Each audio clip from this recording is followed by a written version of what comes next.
Muslim-majority countries are in trouble. Serious trouble.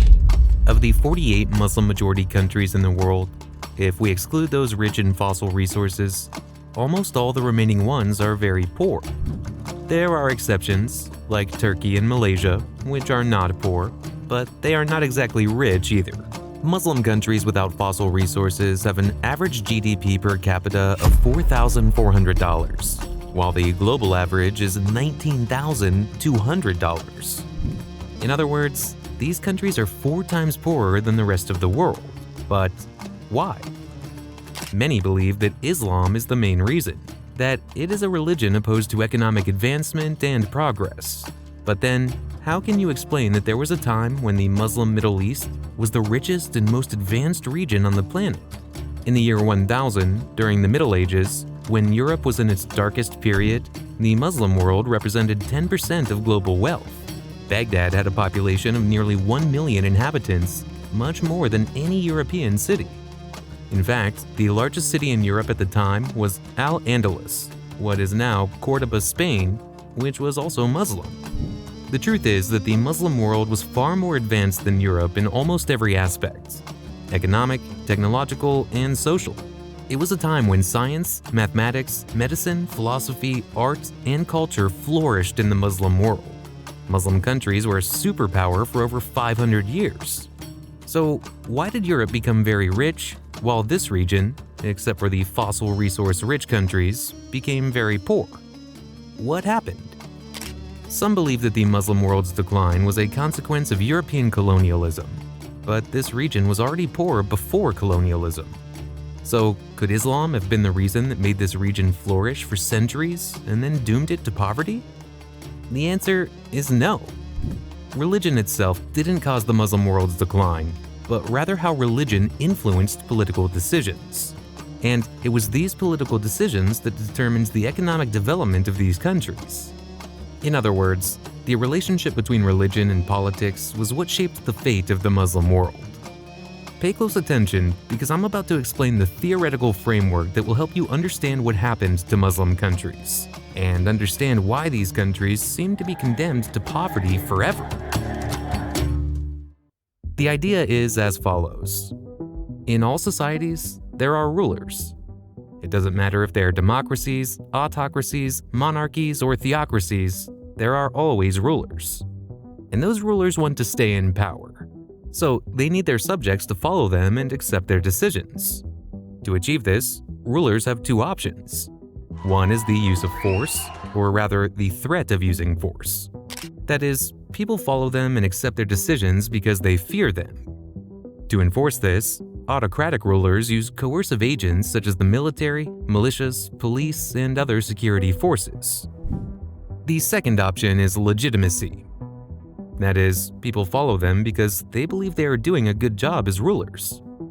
And when they think they are not, they can replace them. To stay in power, these rulers need legitimizing agents. These are people who, for various reasons, can influence public opinion about the rulers. They include celebrities, journalists, business leaders, and of course, religious authorities. Many of these coercive and legitimizing agents do not support the rulers voluntarily, but in exchange for favors, in exchange for laws and policies that benefit them. So, the laws and policies that shape societies are largely the result of power struggles between all these agents who support the rulers. There's a sort of political bargaining table where everyone tries to get the most benefit possible based on the support they provide to the rulers, either using violence or legitimacy. The more effective they are in maintaining rulers in power, the greater benefits they will gain at this bargaining table. If religious leaders are particularly good at legitimizing rulers, they can obtain many laws that benefit them in return. And for many historical reasons, Islam has been, and still is, much better than other religions, such as Catholicism, at legitimizing rulers. It's not that Catholicism was incapable of legitimizing rulers, far from it. But Islam has been much more effective in this role. It is important to understand that Islam was born alongside an expanding empire. The Prophet Muhammad himself was a political leader as well as a religious leader. In just 100 years, this emerging empire expanded from the Arabian Peninsula, reaching Spain in the west and South Asia in the east. And this new empire needed legitimacy and new laws to govern a much larger territory and population than they had ever imagined. So, Islamic doctrine was created in this context, aiming to provide legitimacy to the rulers of this new empire. For this reason, Islamic doctrine includes some hadiths, fundamental texts of this religion, which state that one must follow a ruler who governs as a good Muslim, and that one must overthrow them if they do not. But those who interpret whether a ruler governs according to Islamic norms are the religious elites, who then acquire enormous legitimizing power. Catholicism, on the other hand, was developed in the Roman Empire, which was an advanced and established society where rulers had other sources of legitimacy. In fact, Catholics were initially persecuted in the Roman Empire. So, when Catholic doctrine was being developed, there was no incentive to legitimize the rulers of this empire. It is true that medieval popes became involved in secular politics and that Catholicism was used for centuries to legitimize rulers. But it was never as effective at this as Islam. Islamic religious authorities have historically held enormous power at the political bargaining table, much greater than Catholic authorities. And this led to the creation of many laws in the Muslim world that favor religious authorities. What does this mean for the economy and progress of the Muslim world? Well, nothing good. There are some cases where religious legitimacy can benefit economic development, and this may have happened in the early centuries of Islam. Compared to the pre-Islamic context, where governance was fractured across the Middle East, the unifying ideology associated with Islam was almost certainly beneficial to the region's economy. The joint expansion of Islam and its empire helped establish trade and socio-religious networks, as well as common currencies, languages, and measurement units that helped overcome trust issues and transaction costs associated with long-distance trade. As a result, Iraq, Syria, and Spain, which were Muslim, were much richer than their Catholic neighbors. But then, everything changed, because the laws and policies that favored growth in the early Islamic era were no longer suitable for a more modern and dynamic economy.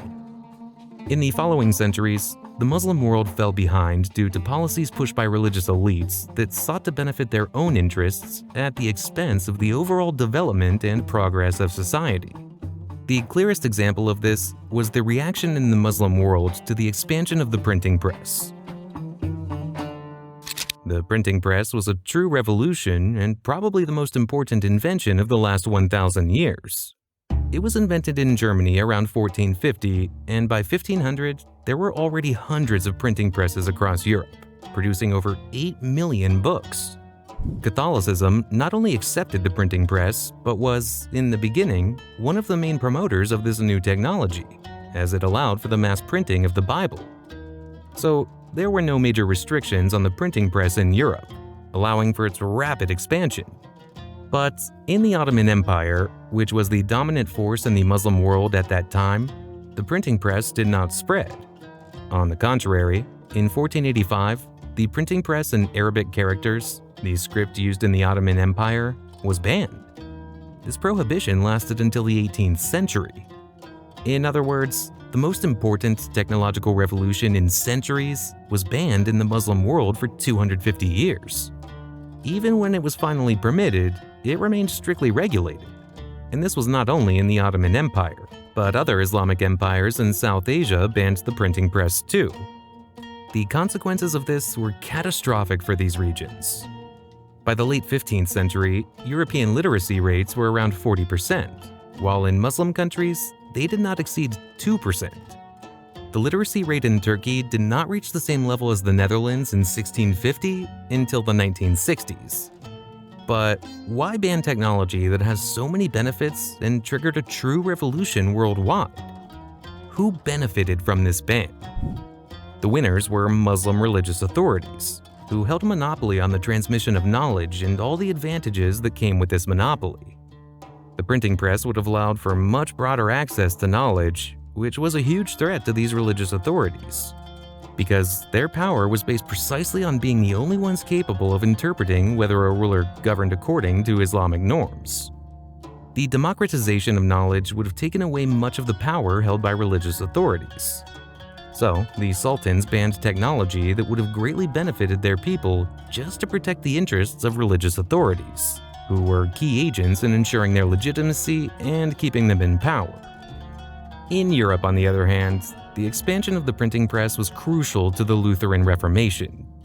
In places where the printing press was available, the Reformation gained more strength, and the Catholic Church quickly lost much of its power as a legitimizing agent.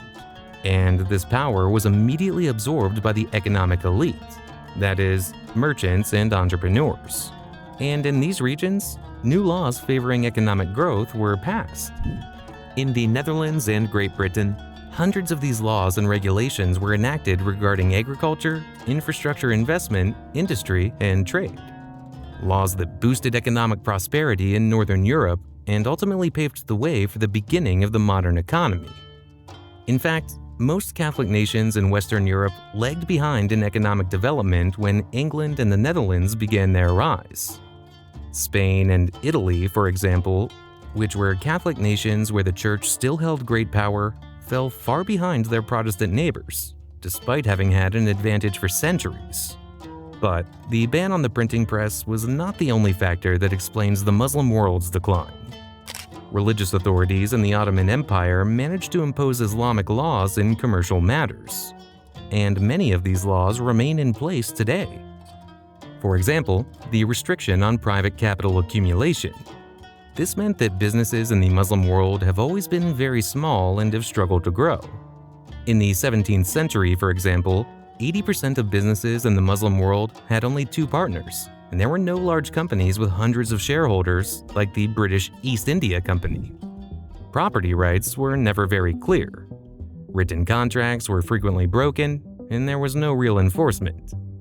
Meanwhile, the justice system was highly biased, or put another way, very corrupt. Muslim-majority courts tended to rule in favor of Muslims over people of other religions, even without solid evidence. These practices discouraged foreign investment, eroded investor trust, and hindered economic collaboration with non-Muslim nations. And even within the same country, the partnership between Muslims and non-Muslims to form businesses has always been highly regulated, with many restrictions and prohibitions to comply with Islamic precepts. This explains why, for many years in Muslim countries, the most economically prosperous communities were religious minorities, who were not subject to Islamic law. But, of all the commercial regulations, the one that most affected economic development and prosperity in Muslim countries was the prohibition of any kind of interest on loans or deposits. In Islam, money cannot be considered a product that generates profit on its own without being associated with risk or labor. Therefore, Islamic banks cannot provide loans with interest, nor can they pay interest on customer deposits. To bypass these restrictions, Islamic banks use alternative financing schemes. For example, the murabaha, in which the bank buys goods and then sells them to the client with a pre-agreed profit margin. Or the mudaraba, a contract where one party provides the capital and the other provides management expertise, with profits and losses shared as agreed. The problem with this system is that most businesses fail within their first few years, meaning that banks absorb significant losses. If a bank accumulates too many losses, its capital runs out, and it can no longer finance new businesses. Even though these mechanisms allow some financial operations, they also introduce many restrictions and increase associated costs. It was not until the mid-20th century that the first banks appeared in the Middle East. And even today, Muslim countries have very few banks compared to other parts of the world. Saudi Arabia has only 4 banks, the United Arab Emirates has 7, and in Tunisia, Syria, and Yemen, there are only 1 or 2.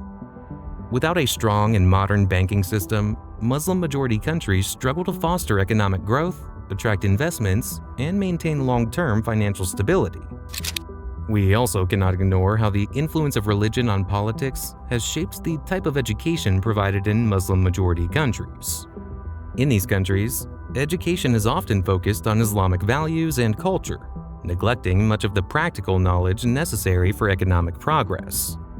Many Muslims see modern science as a Western secular construct and have forgotten the many contributions made by Muslim scholars during the golden age of Islam.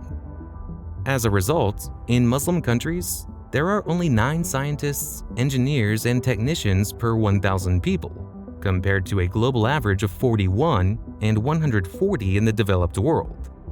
Although the global Muslim population is around 1.6 billion, only 2 scientists from Muslim-majority countries have won the Nobel Prize in Science. Additionally, the 48 Muslim-majority countries together account for 20% of the world's population, but contribute only 1% of global scientific output.